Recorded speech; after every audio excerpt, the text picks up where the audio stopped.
जय हिंद प्यारे बच्चों, स्वागत है आप सभी का। तो बच्चों, इसमें हम प्रश्नावली करेंगे 1.1 यानी एनसीईआरटी कक्षा 10 में प्रश्नावली 1.1 में हमारा क्वेश्चन होगा क्वेश्चन नंबर 5। देखिए इसको करते हैं, कैसे करते हैं कि यूक्लिड विभाजन परिमेयक का प्रयोग करके दर्शाइए कि किसी धनात्मक पूर्णांक का घन यानी क्यूब करने पर वह 9m 9m+1 या 9m+8 के रूप में होता है। तो हमें ये दिखाना है कि कोई भी धनात्मक पूर्णांक ले लेंगे और अगर उसका हम घन करेंगे तो घन करने पर हमें 9m या 9m+1 या 9m+8 के रूप में होता है। तो ये इसको हल करने के लिए क्या करेंगे हम, जैसे कि हमने पिछली वीडियो में क्वेश्चन किया था सेम, उसमें बस वर्क करना था और यहाँ पे हमें क्या करना है, घन करना है। तो मान लेते हैं, कोई धनात्मक पूर्णांक माना कोई धनात्मक पूर्णांक a है तथा अब यहाँ पे a मान लिया और जो b की वैल्यू मानेंगे हम, पिछले क्वेश्चन में भी b माना था 3 और यहाँ पे भी 3 मानेंगे। ठीक है, तो a मान लिया ये और b मान लिया 3। अब हमें पता है क्या कि यूक्लिड विभाजन एल्गोरिथम, यूक्लिड विभाजन प्रमेयिका। अब देखिए अगर इसकी बात करें तो ये क्या होता है, हमें पता है कोई भी धनात्मक पूर्णांक a को हम कैसे लिख सकते हैं, b q+r इसके रूप में लिख सकते हैं। यहाँ पे a कोई धनात्मक पूर्णांक होगा जिसे b के द्वारा भाग दिया जाएगा, तो हमारा जो भागफल आएगा वो q आएगा और शेषफल r आएगा। ठीक है ना, ये वैल्यू हो गई। अब हमें देखिए करना क्या है, हम यहाँ पे b की वैल्यू 3 रख देते हैं। a कोई भी धनात्मक पूर्णांक है तो b का मान क्या है, यहाँ पे 3 रख देते हैं, तो 3q+r। तो यहाँ पे अगर हम बात करें, ये तो आ गया निकल के, लेकिन 3 से भाग करने पर इस शेषफल क्या बच सकता है किसी संख्या में। देखिए 3 से भाग करने पर शेषफल क्या बच सकता है, यहाँ पे जो q होगा वो >= 0 होगा। अब देखिए अगर r की बात करें, r की मान की, तो r का मान या तो 0 हो सकता है, अगर पूरा पूरा विभाजित कर दे तो 0 होगा, या फिर 1 होगा अगर शेषफल 1 बचेगा, और या 2 होगा, यानी इससे ज्यादा नहीं होगा। क्योंकि अगर यहाँ पे हम 3 ले लेते हैं तो 3 पूरा पूरा किससे विभाजित हो जाएगा, 3 से, तो यहाँ पे फिर 0 आ जाएगा। तो इसलिए हम केवल 3 से छोटा लेते हैं रिमाइंडर को, यानी शेषफल हमेशा ये आएगा 0 1 2 3। जब भी किसी संख्या को 3 से भाग करेंगे, 3 से भाग करेंगे। ठीक है, तो अब वही करना है कि हमें क्या, कि r का मान तीनों वैल्यू में रख देते हैं। तो हमें जब r का मान रखेंगे तो हमें वैल्यूज क्या क्या मिलेगी, देखिए a बराबर, जब r का मान 0 रखेंगे तो 3q ये मिल गया, और a बराबर जब r का मान 1 रखेंगे तो 3q+1 ये मिल गया, और जब r का मान 2 रखेंगे तो a बराबर 3q+2। ये तीनों वैल्यूज मिल गई हमें a की, है ना। a को हम इस रूप में लिख सकते हैं, इससे ज्यादा नहीं लिख सकते जब भी हमें क्या मिलेगा, यानी 3 से किसी संख्या को भाग करेंगे। तो ये लिखा गया। लेकिन अब देखिए क्वेश्चन में क्या कह रहा है, क्वेश्चन में ये कह रहा है कि कोई भी धनात्मक दर्शाइए कि धनात्मक पूर्णांक का घन। अब हमने धनात्मक पूर्णांक तो ले लिया, a बराबर तीनों फॉर्म में आ गया, लेकिन अब इसका घन करना है और घन करके देखना है कि ये हमेशा इस रूप में रहता है कि नहीं। तो जो हमने संख्या मानी है, ये तीनों संख्याएं मानी है, अब हम क्या करेंगे, इनका घन करेंगे। ठीक है, तो पहले a बराबर जब ले लेते हैं, जब a बराबर 3q, तो a बराबर 3q यहाँ पे क्या करेंगे, घन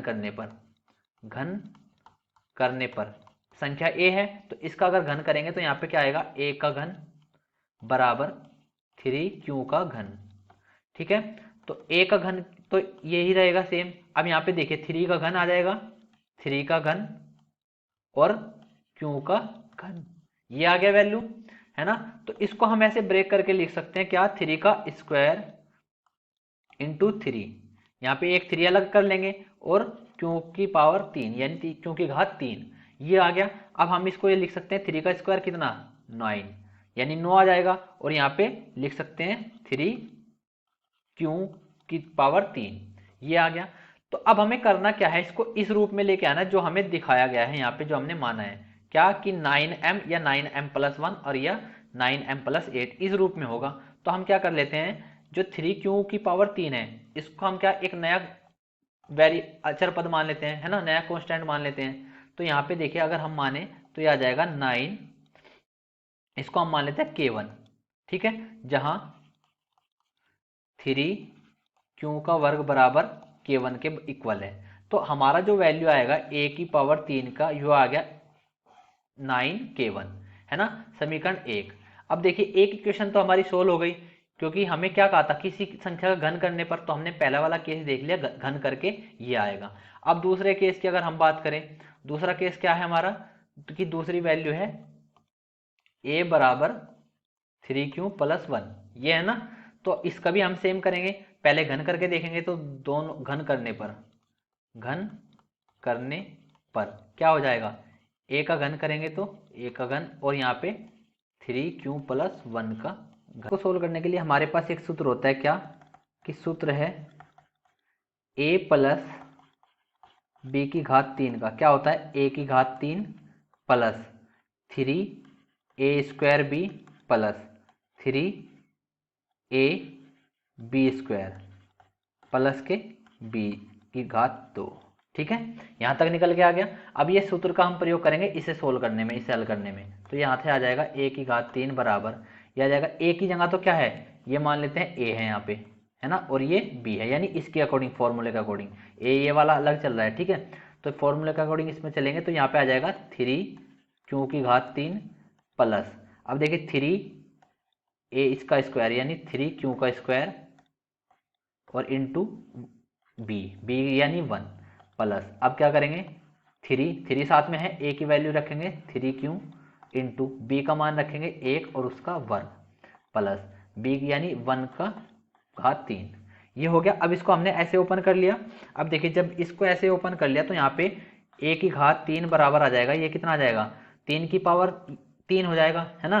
तो उसको हम अलग करके लिख लेंगे, यहाँ पे आ जाएगा 3 की घात 2 और 3q, है ना, ऐसे ब्रेक करके लिख देगा, क्योंकि 3 की पावर 3 है और q की पावर भी 3 है प्लस, ऐसे ही यहाँ पे 3 की पावर 2 अंदर है और ये q हो गया।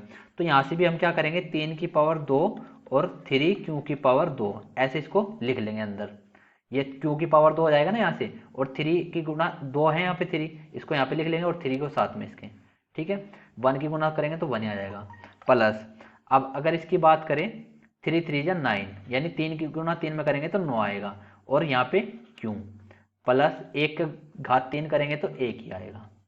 अब इतनी वैल्यू निकलने के बाद हम इसको थोड़ा सा सिंपल सा फॉर्म में लिख लेते हैं, यानी यहाँ पे आ जाएगा 9 की गुना किसके साथ, 3q की पावर 3 प्लस, यहाँ पे क्या आ जाएगा, 3 की घात 2 9, और ये 3q की घात 2, ठीक है, प्लस यहाँ पे भी क्या बचेगा, 9q प्लस 1, ये बच गया वैल्यू। अब देखिए हाँ, अगर हम बात करें इसकी, यहाँ से और यहाँ तक हमें क्या कॉमन दिखाई दे रहा है, हमें दिख रहा है कि 9 सब जगह है, यहाँ पे भी है, यहाँ पे भी, यहाँ पे भी।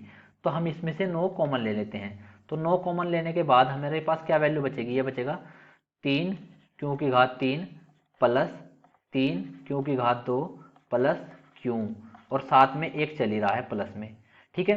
तो अब देखिए अगर यहाँ पे ये q क्या है, एक पूर्णांक है, और पूर्णांक को अगर कुछ भी घात लिख लो और उसको जोड़ेंगे घटाएंगे पूर्णांक के साथ में ही, तो हमेशा वो एक पूर्णांक ही बनेगा।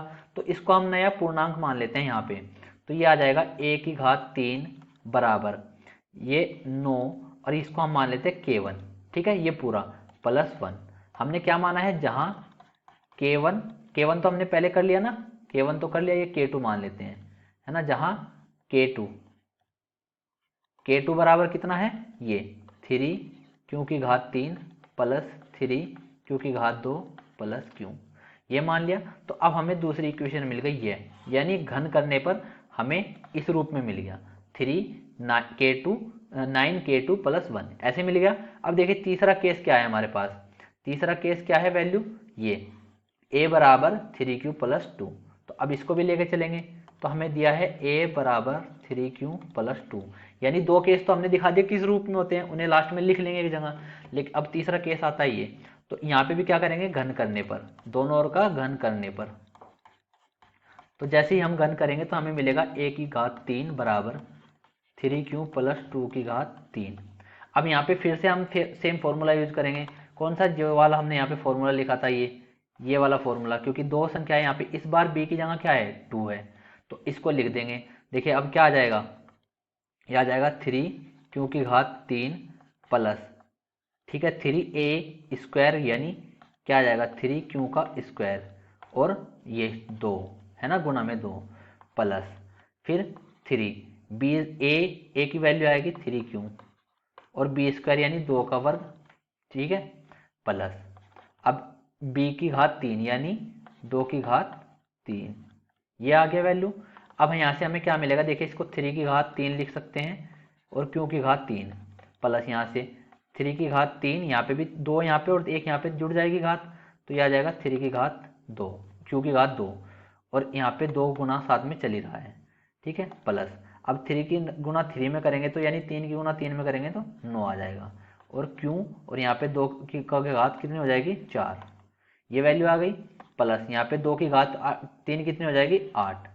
ये इतना लिखने पर अब देखिए हमें क्या क्या मिल रहा है यहाँ से, हम यहाँ पे क्या कर सकते हैं इसको कि 3 को यानी यहाँ पे आ जाएगा 9 इंटू 3 यानी 2 घात का 9 हो जाएगा और ये अलग से 3 और q की घात 3 प्लस ऐसे यहाँ पे भी 9 इंटू 3 q की घात 2 यानी 3 की गुणा इसमें हो जाएगी तो 6 हो जाएगा, है ना, 2 ये और 3 ये 6 हो जाएगा, 2 3 6 प्लस 9 बाहर ये और 4 q प्लस 8, ये वैल्यू मिल गई हमें। अब देखिए हमें करना क्या है, इसको थोड़ा सा एक बार सही तरीके से लिखना है, यानी हमारे यहाँ पे क्या चल रहा है a की घात 3, a की घात 3 चल रहा है, तो यहाँ से देखिए पूरी वैल्यू में से इसमें से भी 9, इसमें से भी 9, इसमें से भी, तो अगर 9 दिखाई दे रहा है तो कॉमन ले लेंगे तीनों में से, यहाँ पे क्या बचेगा 3 q की घात 3 प्लस 6 q की घात 2 प्लस 4 q और प्लस 8 साथ में चल ही रहा है।